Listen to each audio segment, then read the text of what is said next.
Mtazamaji wa Imbara TV online, hapa nilipo ni jijini Dar es Salaam, na tumekutana vijana wengi kutokea Tanzania bara, wengine wametokea visiwani Zanzibar. Kubwa zaidi tumekuja kuunga mkono jitihada za Mheshimiwa Rais wa Jamhuri ya Muungano wa Tanzania katika kupambania hali ya kimazingira, ikiwa ni pamoja na mabadiliko ya tabia nchi, lakini kubwa zaidi ni kuangazia njia sahihi za kuweza kukabiliana na athari hizi na kuwataka wananchi pengine kutumia njia sahihi za nishati safi, na hii itasaidia pia kukabiliana na hali ya mabadiliko ya tabia nchi. Kama tunavyoona sasa hivi joto limekuwa kubwa zaidi, lakini pia jua linawaka kweli. Yote haya ni masuala ya athari za mabadiliko ya tabia nchi yanayosababishwa na uharibifu wa mazingira. Nikiwa hapa pia nimepata nafasi ya kuzungumza na baadhi ya viongozi ambao wapo katika taasisi ya Green Samia Foundation ambao tumekutana nao hapa. Mmoja kati ya viongozi hao ni pamoja na Barozi ambaye kwa nafasi hii nataka nipige naye story, nizungumze naye atueleze mengi zaidi kuhusiana na Green Samia Foundation kwa faida ya Watanzania ambao wanatutazama sasa hivi. Wangependa kufahamu majina yako, naitwa nani, lakini pia nini hasa kimetuleta hapa Dar es Salaam? Mimi naitwa Chage Alex Chage, ni Barozi wa mazingira, ofisi ya Makamu wa Rais, ofisi yenye dhamana ya kusimamia mazingira katika nchi hii, na tumekuja hapa kuweza kushiriki tukio hili la taasisi yetu hii muhimu ambayo Mheshimiwa Rais wetu Daktari Samia Suluhu Hassan, mwana mazingira namba 1 nchini Tanzania, amekuwa akipush agenda ya mazingira kupitia taasisi hii ya Green Samia. Kwa hilo ndio jambo kubwa ambalo limetuleta katika Dar es Salaam. Naam. Vijana wenzetu wa Kitanzania ambao bado hawajajua nini maana ya Green Samia Foundation, wangependa kujua mmiliki wake ni nani, lakini pia ilianzishwa kwa lengo gani? Green Samia Foundation mmiliki wake ni Watanzania wote, kwa sababu kama tunavyojua sheria za usajili wa taasisi zote za umma, taasisi ya umma sio taasisi ya mtu, ni taasisi ya wote. Lakini Green Samia tumejikita sana katika kuwakusanya vijana nchini, kuhakikisha basi wanashiriki kwa namna moja au nyingine katika ajenda ya mazingira na kukabiliana na mabadiliko ya tabia nchi. Hivyo kijana yote wa Kitanzania, na hata kama akiwa ni mzee, anaruhusiwa kujiunga na Green Samia, kwa sababu lengo letu ni kuhakikisha kwamba tunamsaidia Mheshimiwa Rais Daktari Samia Suluhu Hassan, tunaisaidia nchi yetu katika upande wa ajenda nzima ya utunzaji na uhifadhi wa mazingira na kuweza kukabiliana na mabadiliko ya tabia nchi. Unadhani pengine kwa kuanzishwa kwa hii taasisi kwa miaka 5-10 ijayo, Tanzania unaiona katika jicho gani? Hatua kubwa zimepigwa na zitaendelea kupigwa. Huko nyuma tukizungumza ajenda ya mazingira haikuwa very sensitive kama sasa hivi. Sasa hivi tunaweza kuona ajenda ya mazingira imekuwa imeshikwa kwa wivu mkubwa, na vijana wamekuwa wakishiriki katika kufanya adaptation and mitigation project. Tumeweza kuona matukio mbalimbali ya kimazingira ambayo yanafanywa ndani ya nchi yetu, na vijana wamekuwa mstari wa mbele kabisa. Lakini imani yangu ni kwamba wito wa vijana hawa kuweza kujihusisha na kujiengage kwenye masuala ya mazingira yote ni kwa sababu ya hamasa. Hamasa ya kwanza ni hamasa ambayo inafanywa na Daktari Samia Suluhu Hassan. Huyu ni rais, lakini sio tu rais, bali ni rais mwana mazingira ambaye amejipambanua katika nyanja za mazingira, na tumeweza kushuhudia Mheshimiwa Rais siku zake za kuzaliwa amekuwa akihamasisha kupanda miti, na juzi kwenye ziara yake mkoani Tanga katika wilaya ya Lushoto, Mheshimiwa Rais alisema wazi kwamba hali ya hewa ambayo ameipata Lushoto ni hali ya hewa pekee na watu waende kujifunza Lushoto, na akasema Lushoto wanatunza mazingira. Kwa hiyo unapokuwa na rais ambaye yeye mwenyewe anasimamia ajenda ya mazingira, maana yake inaongeza hamasa kwa watu wengine zaidi kuweza kujihusisha na masuala ya mazingira. Lakini pia wateule wa Mheshimiwa Rais katika mikoa pamoja na wilaya wanatakiwa pia waimbe wimbo mmoja ambao wanaimba Mheshimiwa Rais, kwa sababu Mheshimiwa Rais amewateua wao kuwapa dhamana wamsaidie sio tu kwenye mambo mengine pamoja na mazingira. Ajenda ya mazingira ni ajenda namba 1. Bila kuwa na mazingira mazuri hatuwezi kuwa na ustawi mzuri. Kwa hiyo lazima nao pia waone Mheshimiwa Rais anafanya nini kuhusu kwenye mazingira, na wao kwenye maeneo yao waweze kuwajibika kwa kutoa ushirikiano kwa vijana ambao wanakwenda kwao, kushirikiana nao kuweza kufanya masuala ya mazingira. Wape ushirikiano, lakini watambue kwamba watu hawa wamekuja kwa lengo la kuisaidia nchi na sio kufanya show off au kufanya kitu kingine chochote. Kwa hiyo ushirikiano wao ni muhimu sana kwa vijana. Naam, asante sana. Huyo ni Barozi katika taasisi ya Green Samia Foundation na amezungumza mengi zaidi hapa. Lakini nataka kujua pia Barozi kwamba je, kuna miradi yoyote ambayo labda Mheshimiwa Rais ameitekeleza inahusiana na masuala ya kimazingira? Kwa upande wa miradi ya mazingira ambayo inakabiliana na mabadiliko ya tabia nchi, tumeweza kushuhudia tuna miradi sasa mikubwa miwili. Tuna mradi wa bwawa la Mwalimu Nyerere ambako takriban megawati 3115 zinakwenda kuzalishwa, na mpaka juzi tumepata ripoti kwamba 98% ya bwawa la Mwalimu Nyerere limekamilika. Maana yake nini? Maana yake vinu vingine vinakwenda kuongezeka, kwenda kuwashwa, kuweza kwenda kufanya kazi. Maana yake tatizo la umeme kwenye nchi yetu linakwenda kuwa historia.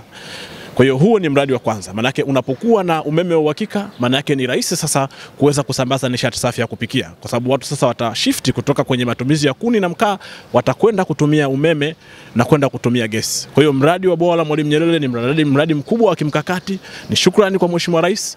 Lakini mradi mwingine wa kimazingira ni mradi wa SGR. Tunaweza kuona sasa hivi SGR imekuwa inatumika na wengi katika kufanya usafirishaji. Kwanza moja, unasafiri kwa muda mfupi kutoka Morogoro, Dar es Salaam na Dodoma. Vitu ambavyo vilikuwa huko nyuma ilikuwa mtu anayetoka Dar es Salaam kwenda Dodoma anasafiri mpaka masaa 8 mpaka masaa 10, lakini sasa hivi tunaweza kuona anasafiri kwa muda mdogo. Morogoro na Dar es Salaam kwa basi ni masaa 5, lakini ukipanda treni hayazidi masaa 2. Lakini haya ni mafanikio makubwa ya Mheshimiwa Rais Daktari Samia Suluhu Hassan. Lakini pia mradi huu ni mradi wa kimazingira kwa sababu sisi kama Tanzania tumesaini mkataba wa Umoja wa Mataifa wa kupunguza matumizi ya gesi joto. Tunapotumia treni ya umeme, maana yake tumeondoka kwenye matumizi ya mafuta.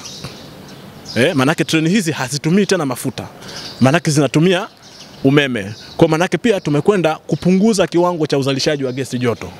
Kwa hiyo huu ni mradi, yote ni miradi mikubwa ya kimazingira ambayo imetekelezwa na Daktari Samia Suluhu Hassan. Tuendelee kumuunga mkono rais wetu kwa yote ambayo anafanya. Naam, asante sana Barozi. Lakini pengine labda nataka kujua wito wako kwa Watanzania ambao hasa hususan vijana wa Kitanzania kwa ujumla wao. Wito wako ni upi hasa kwao? Wito wangu kwa vijana, kwanza kutambua hii ni nchi ya kwao. Hawana nchi nyingine yoyote ambao wanaweza kwenda. Kwa hiyo cha kwanza washiriki kuijenga nchi yao katika nyanja mbalimbali. Vijana ndio nguvu kazi ya taifa. Taifa lolote ambalo linakosa vijana haliwezi kuwa na ustawi mzuri. Ajenda ya mazingira inatarajia vijana waweze kuibeba, kwenda kutoa elimu na kuweza kushiriki kwenye kampeni mbalimbali za nishati safi ya kupikia, kampeni za upandaji wa miti ambako maelekezo ya serikali chini ya Makamu wa Rais Daktari Philipo Isdori Mpango tulisema kwa sababu nchi hii ina halmashauri 184, tukasema kila halmashauri moja iweze kupanda miti 1,500,000. Maana yake nini? Maana yake katika halmashauri 184 tukipanda miti 1,500,000 kila halmashauri, tutakuwa tumeweza kupanda miti 276 kila mwaka. Tunakwenda na hatua hivyo, na hayo ni maelekezo ya serikali ambao viongozi wote wa ngazi za mkoa na wilaya wanatakiwa kutekeleza, kwa sababu kama tunavyojua ofisi ya Makamu wa Rais ni ofisi ya pili kutoka ofisi ya Rais. Kwa hiyo maelekezo ya Makamu wa Rais kushuka chini kwa wakuu wa wilaya na wakuu wa mikoa, haya ni maelekezo ambayo hataki kuhojiwa, wanatakiwa kutekeleza. Ofisi ya Makamu wa Rais itahojiwa na ofisi ya Rais. Kwa hiyo tunawakumbusha kuendelea kutimiza wajibu wao hususan kwenye ajenda ya mazingira, hususan kutoa ushirikiano kwa watu wote ambao wanafuata kwa ajili ya kuweza kuisogeza mbele nchi yetu hususan kwenye ajenda ya mazingira. Habari, mimi naitwa Winnie Steven, ni coordinator wa Green Samia kwa mkoa wa Arusha. Nimependa, kwa hii nafasi niliyoipata imekuwa ni kitu kikubwa sana kwa mkoa wangu na kwa mimi pia, kwa sababu nilipofika huku na vitu ambavyo nimekutana navyo, nimepata chachu ya kwenda kufanya capacity building kubwa sana kwa vijana wa mkoa wa Arusha, kwa sababu huku tumekuja kuona vijana wa mikoa mbalimbali wakiwa na innovation tofauti za mazingira ambazo zimepelekea mafanikio makubwa kwenye mikoa yao, na sisi huku tumejifunza jinsi ya tunaenda kuanzia wapi katika make sure kwamba masuala ya mazingira, elimu ya mabadiliko ya tabia ya nchi inachukua kipaumbele na kuiwakilisha vizuri mkoa wetu wa Arusha. Sasa kwa kupitia huu mkutano tunaamini kwamba tukifika kwenye mkoa wetu tutaleta impact kubwa sana kulingana na hiki ambacho tumekidiscuss. Tunamshukuru sana mama yetu Samia Suluhu Hassan kwa ajili ya kutupa kipaumbele kama mikoa kuhudhuria kwenye hii event. yani sisi ategemee makubwa sana kutoka kwenye mikoa yetu na hatutamwangusha. Tutahakikisha tunaanzia kwenye mikoa kuwa kijani na tunakuja kwenye nchi. Kumbuka kwamba Tanzania ya mama ni ya kijani, na Tanzania yetu tutaifanya kuwa mfano kwa nchi nyingine za jirani, watakuja kujifunza kwa kupitia kwetu na innovation ambazo tunafanya. Asanteni sana sana sana. Naam, asante sana. Huyu ni moja kati ya viongozi ambao wanatokea kule Arusha na amepata nafasi pia ya kufika hapa jijini Dar es Salaam katika swala zima la kuhudhuria kikao cha kuhusu masuala ya Green Samia Foundation ambayo ina deal na masuala ya upambanaji wa mazingira na mabadiliko ya tabia nchi, hususan katika masuala ya kutumia nishati safi.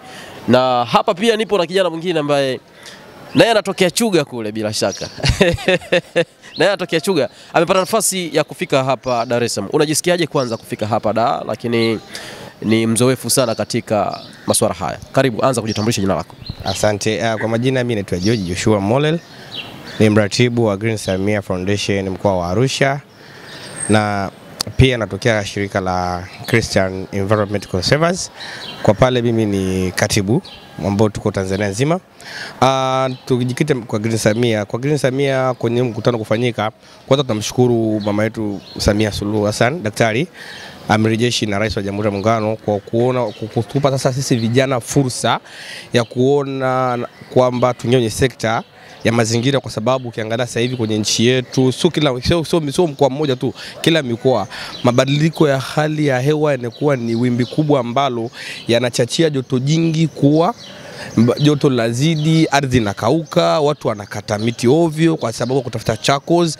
Sasa lazima sisi kama vijana ambao ndio kesho tutakuwepo after hii generation ikipita, tuhakikishe kwamba tunapush hii swala la serikali kwamba tuwe na nishati mbadala, kwamba sasa hivi tunaona kama mkoa wa Arusha pale tuna program ambayo tumeanzisha kama Christian Environment Conservers, ya kwamba tunaokota karatasi na majani yote ya miti ambayo yanakuwa yamekauka tunayaokota, tunaenda pale tunatengeneza nishati mbadala ya mkaa, ambayo hiyo inakuwa inarahisisha sana kutunza mazingira. Mtu hawezi kupata TB, mtu hawezi kupata kifua, mama anakuwa na uhakika anachokifanya, maana hata nyumbani hakuna moshi, anaweza kaeka ndani kwake kama kuna baridi kupata joto, wakati anaendelea kufua pale, anaendelea kupika.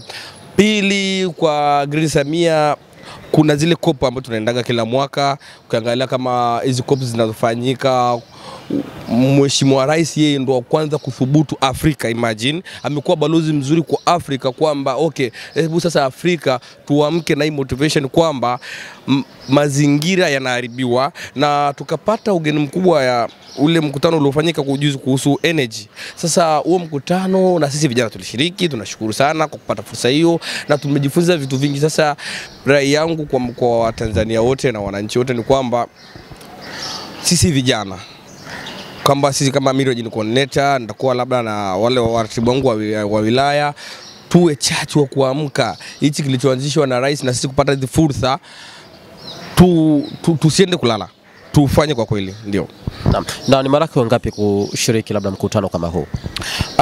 Mimi nimeshiriki mikutano mingi kwa kweli. Nimeshiriki Dodoma, nimeshiriki birthday ya mama Kizimkazi kule Donge Mahala, nimeshiriki mkutano huu, nimeshiriki mkutano ambao ulifanyika West Africa. Utofauti ukoje labda kwa timu iliyoshiriki mwaka huu, na utofauti mkubwa ukoje na mikutano iliyopita nyuma? I can say that kwa huu mwaka motivation imekuwa kubwa, kwa sababu unajua vijana hawaamini kwenye mazingira. Vijana sasa hivi wanaamini kwenye teknolojia, kwamba teknolojia inawapa kila kitu, lakini sio mbaya sofa wa hiyo teknolojia wakaitumia kufanyaje kutunza mazingira. Kwamba kwa mfano kama hapa Dar es Salaam kuna wale wa ndugu zetu wanafanya climate hub, kufanya beach clean up na kila kitu, kwamba wakisha una posti zenu watu wanashare, wanaona unachokifanya. Na tunapoenda kule kwenye mikutano COP, yani sisi bado tuko nyuma. Yani tulipoenda mara ya kwanza, mimi kwa kweli nilienda kushangaa, nikasema kumbe kunakuwa na vitu kama hivi. Yani unakuta nchi kama Japan, China, unakuta nchi kama nchi za Kiarabu kule wanatoa mafuta kule. Unakuta sisi huku Afrika tuna mwakilishi mmoja ama wawili, lakini wenzetu kule wanatoa wawakilishi hata 10, unaenda unatoa hoja kwamba okay, sisi hatutaki tena mambo ya petroli, hatutaki mambo ya nini, tunataka tumie nishati mbadala. Sasa hoja yako inashindwa kuwa na nguvu kwa sababu hauna nini? Hauna support. Tukajua kumbe tumeshindwa kwa support. Ndio maana sasa Mheshimiwa Rais mwenyewe ameamua kwa mkanalo na kusema kwamba sasa Tanzania tufanyaje? Tanzania na Afrika tuamke. Ndio. Naam, asante sana. Aseshali yangu nilikuwa na mnyama kutoka kule Arusha. Na bila shaka jiji la Arusha litakuwa lipo vizuri katika hali ya mazingira. Unasema nini kuhusu hilo? Sawa kabisa. Arusha sisi kila wiki kupitia na ofisi ya mkoa, kupitia ofisi ya jiji kaka na mheshimiwa pale Maximilian, kila wiki tuna utaratibu kupanda miti 500 kila wiki. Na tunawashukuru ndugu zetu wa TFS na TARI kwamba tunapoandika zile barua wanatusaidia haraka na tunapata. Yes. Na asante sana ndugu yangu kutoka Arusha, lakini pia nitumia nafasi hii kuzungumza na dada mwingine kutoka kule Shinyanga, mkoa wa Shinyanga kwa ndugu zangu kule. Naye pia amefika hapa jijini Dar es Salaam, tumeungana pamoja tangu tulivyoanza mkutano huu na tuko wote hapa jijini Dar es Salaam. Naye pia ana yake ya kuzungumza. Na atajitambulisha anaitwa nani, lakini pia nini hasa amekuja kukipata baada ya kuhudhuria mkutano huu. Naam, karibu. Asante. Kwa majina naitwa Cecilia Msangwa. Nafanya kazi na shirika la Yawe Shinyanga. Kwa mimi binafsi kwanza nafai kuwa sehemu ya hili jukwaa, kwa maana hili jukwaa limekuwa ni jukwaa kubwa sana ambao mimi nimelihudhuria. Na kikweli nimejifunza vitu vingi, kwa maana mimi ni mdau wa mazingira na kupitia kazi ambazo tunazifanya za utunzaji wa mazingira na kuhakikisha kwamba wananchi wanapata elimu ya nishati safi ya kupikia. Kwa hiyo nimefurahi sana kuwepo katika jukwaa hili kwa sababu najua zile kazi ambazo nilikuwa nazifanya nitazigeuza kuwa fursa zaidi kwa sasa kwa vijana. Kwa maana najua vijana ndio population kubwa kwa Tanzania kwa sasa. Kwa hiyo tukijikita zaidi kwa vijana, tukainvest katika nishati safi na utunzaji wa mazingira, naamini kuwa tutaifanya hata jamii yetu iweze kuwa nzuri zaidi, kwa sababu hasa kama mimi natokea ni jamii ya wafugaji na wakulima ambapo kule ndio uharibifu unatokea mkubwa wa mazingira, tuna ukataji wa miti unatokea sana kule. Kwa kupitia elimu ambayo tumeipata katika hili jukwaa la Green Samia, kwa hiyo nitaweza kuendelea kuwapatia elimu vijana wenzangu na pia hata wale wazee, kwa sababu najua katika jamii yetu wazee ndio wanakubalika zaidi. Kwa hiyo watakuwa kama vile chachu ya mabadiliko katika jamii yetu. Asante sana. Labda pengine kwa upande wa Shinyanga, ushiriki wa viongozi katika kuwaunga mkono ninyi vijana ambao mnapambana na masuala ya utunzaji wa mazingira, ushiriki wao ukoje pengine mnapokuwa mna uhitaji na mambo fulani? Ushiriki ni mzuri, tena hususan katika tukiongelea katika serikali ya chini, serikali za mitaa wako vizuri sana, tunawashukuru sana, tunafanya nao kazi vizuri, wanajitokeza na viongozi ni waelewa sana. Tumeona kwamba kumbe viongozi wengi wanatamani sana swala mazingira likae vizuri. Kwa hiyo tunaona ushiriki wao umekuwa mkubwa. Pia tunashukuru sana TFS. TFS imekuwa ikitusaidia kupata miti, lakini pia ikitoa elimu ya ufugaji wa nyuki. Kama unavyojua nyuki wanasaidia sana katika kuchevusha ile mimea ili iweze kukua zaidi. Kwa hiyo tunafurahi sana uwepo wa wao wadau TFS pamoja na serikali, hususan serikali kuanzia halmashauri mpaka serikali za mitaa wako vizuri sana. Tunashukuru sana, tunatamani waendelee kuwaunga mkono wale vijana champion ambao wako katika ngazi ya mitaa ambao wanajishughulisha na masuala ya kimazingira. Waendelee kuwaunga mkono, kuwasupport, lakini pia waweze kuwaingiza katika kamati mbalimbali za maamuzi ili waweze kulisemea hili jambo kwa ukubwa zaidi, kwa sababu wao ndio wanaopata ile changamoto halisi ya mazingira na wanajua jamii vile ambavyo ilivyo kwa undani zaidi. Labda pengine kwa miaka 5 au 10 ijayo, Shinyanga tunaiona kwa jicho gani katika hali ya ukijani? Yaani kwa miaka ambayo mimi nimeishi Shinyanga, Shinyanga ilikupo ni sio vizuri sana, lakini kwa kasi ambavyo wadau mbalimbali ambao wanavyoendelea kupambana, naiona Shinyanga inarudi kuwa ya kijani. Maana tuliambiwa zamani ilikuwa ya kijani, pakatokea uharibifu, tukapata kama hali ya jangwa, lakini kwa sasa naona tunaenda kwenye ule ukijani ambao zaidi ya ile ya mwanzo. Kwa natumaini kwamba tukiongeza jitihada zaidi, wadau mbalimbali, tukipo pamoja na serikali, taasisi binafsi na jamii yenyewe ikipata mwamko wa utunzaji wa mazingira, naamini kuwa tutaifanya Shinyanga kuwa ya kijani na nzuri ya kupendeza zaidi. Asante sana mtazamaji wangu wa Imara TV Online. Bado tuko jijini Dar es Salaam na tupo na Watanzania vijana ambao wamefika hapa kuhudhuria mkutano wa Green Samia Foundation. Sisi hatuna la ziada. Behind the camera nipo na John Eddy ambaye ni mpiga picha wangu.